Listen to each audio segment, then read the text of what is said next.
Oh, goodness. Thank you, Ken. What an awesome, awesome healing meditation. I just felt like I was swimming in a big pool of love. Thank you for that. And to all of you, infinite love and gratitude. Good morning. I can't believe we're already into July and having a holiday weekend. I hope you're all enjoying it. So today I want to relate our lecture to principle number 6, the one we just recited a bit ago. We believe that the highest morality is contained in the golden rule. Do unto others as you would have them do unto you.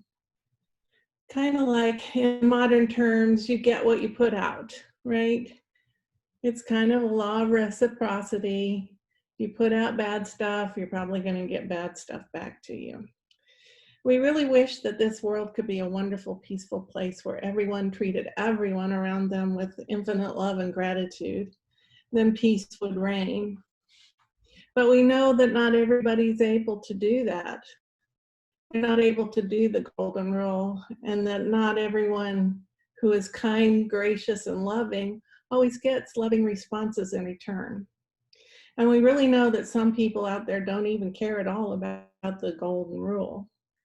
They might have been taught about the iron rule, strike first so you won't get hurt. And that's really sad that that was their experience. But we as spiritualists have to understand that the path to a higher vibration, to enlightenment, the law of attraction, and a person's experiences on that journey are theirs, and there's to combat or supersede or just scale over them. Because after all, it's what they were born with and then what was created while they were initially on the planet. If all you've known is harsh words, abuse, and constant struggle, then you're not going to be able to see that what you put out is what you get back, and that creating love returns love. And I think we have that going on in all this diversity issues and Black Lives Matter, that both sides can't see the other side. And I just pray that the diversity continues to grow among our people and that we all come to balance. You're not going to believe that there are people who only want the best for, they're not going to believe that there are people who only want the best for everyone. People who meditate, pray, volunteer, and try to help change the world, even if it's only one person at a time. And if you can change one person's life, you have changed the universe forever. That means that there is a new wrinkle in the vibration, and just like the butterfly starting a hurricane, if you change someone's lives, there's a hurricane of change for them. So our job as spiritualists is not to judge, not to coax, not to nag. Our job is to love people where they're at. Remember the saying, you can lead a horse to water, but you can't make them drink? Well, there's a reason for that. If a horse is so sick that they can't drink, to drink would further harm them. Horses get colic, which means their intestines get tied in a knot, so nothing can move through. And if you keep putting water in them, their stomach can explode. So they're smart enough to know that they can't always drink. So do you think perhaps pushing words, thoughts, beliefs, and nagging will get anyone to change? I don't think so. It's not happening in our political discourse. And sometimes it doesn't even happen in our own households. So with acceptance of what they're suffering and acknowledgement that they're right where they need to be, providing understanding to them would give them such a crystal clear use of where they're at. And maybe they'll start to understand the golden rule, that not everyone's out to harm them. Because, you know, I think this is a universal law too, but it's not really written as a law. None of us will change unless we're uncomfortable enough, sad enough, or disgusted enough to change.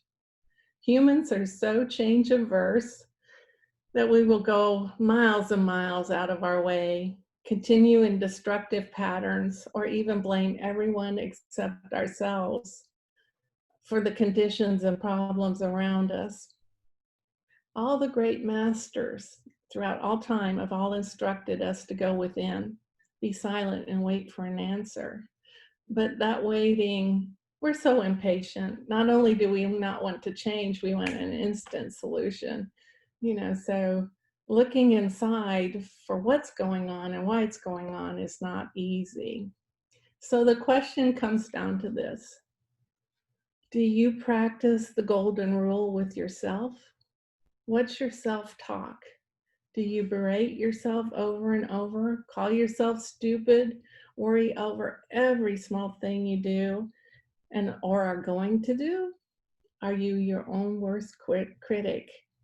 Do you fail to see the beauty that's in you? I look out at all your faces and all I see is shining lights, wonderful people who are trying to grow and be what they can be. I see unlimited potential and grace and beauty. I see unlimited skills, talents, gifts, and potential to grow. What do you see in others? What do you see in yourself? I ran across this Zen proverb this week that kind of gave me the idea for this lecture. And it kind of made my mouth drop open. The simplicity, I was just stunned. I was like whopped upside the head. I just couldn't get it out of my mind. It made me think that we need the golden rule for ourselves first and foremost. And we have to treat ourselves how we would treat others. We treat ourselves with love, with cherishment, care and concern first and foremost, because when we're loved, cherished, and supported, it's so much easier to help others. So here's the proverb. It's a Zen proverb. Let go or be dragged. Let go or be dragged. Wow. I was like, oh my, what am I hanging on to? What are you hanging on to? Do you love yourself enough to let go in any situation, thought, or habit that's perpetually dogging your steps in your mind? For instance, do you always need to be right in every situation so you don't feel like you've lost control? Or there's a decrease in your ego because you keep telling yourself you're stupid, so perhaps you have to be right so you don't feel stupid. But it's okay to have questions and not know the answer. That doesn't mean you're stupid, that means you're curious. It's a marvelous gift. Does the need to always be right compel you to stick to thoughts and ideas that are dangerous to you or others? How about this one? Do you stick to relationships that do nothing to support you? Are you a giver of care, a giver of resources, a giver of support, a giver of friendship, giver of finances, but never receive any in return? We have to be able to receive ourselves. Are you hoping that out there someone will show you love, care, and joy and being cherished that you never got from your parents? If you can only make someone who takes from you love you for what you do for them, are you trying to quench a yearning in your soul? You can't make anybody love you. And the more you do for them, the more they take for granted. It has to be reciprocal, give and take, both sides. Sometimes you take a little more, sometimes you give them a little more, but you're the only one giving, it's a problem. So where's that golden rule for yourself? Or are you the overachiever, has to be the one on top of your profession no matter what? Do you work and work and work to the point of exhaustion and absolutely no personal contacts or relationships? Is it the only thing that makes you feel whole to work to the point of exhaustion? Wouldn't close connections with those around you be more fulfilling and supportive than being in the office late at night when everyone else has gone home? So I say again, let go or be dragged. Attempts to control situations, people, events, they all take so much more energy and take a big toll on your emotions. You have to be in perpetual motion and constant monkey brain to carry that out and try to control your life. And you're really only deluding yourself, because it's just an illusion that we control anything. Lao Tzu, great philosopher, said, "Life is a series of natural and spontaneous changes. Don't resist them. That only creates sorrow. Let reality be reality. Let things flow naturally forward in whatever way they like." So he's telling us even back then, 5,000 years ago, we have no control. To me, this means your first responsibility is to apply the golden rule to yourself. Let life flow. Be kind to yourself. Be kind to your heart. Let it learn and to heal and reach peace.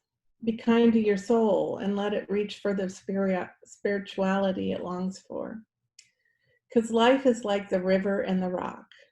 You can be the firm rock, seeming impervious to the weather, to time, to millennia. You're stalwart and control and never changing, hard, firm, and immovable. The rock is battered by wind and storm and it's still there. But is that true? Isn't the rock always changing as well? Maybe slowly eroding over time, moving inevitably to becoming just a grain of sand or a piece of soil.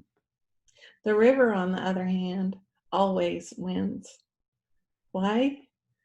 Because we can see that the river ebbs and flows with seasons, with life, with time. It swirls around rocks, quickening the erosion of the rock, making it smaller and smaller until it's eventually just a pebble on the bottom. The river follows the call of nature. It moves onward, channeling beauty on its journey, and it provides sustenance. The river flows onward. And that's what I'd like for all of us, to flow onward, provide sustenance and beauty and peace in our souls. So my hope for the coming week is that you all flow like the river. Practice the golden rule on yourself. Be kind, be patient. It all takes a good while to journey on our path to enlightenment. We all started in a confused state all those years ago. Many of us have been on this road a very long time. So let go or be dragged. Let go and flow. Let go and breathe. I leave you with peace. Thank you.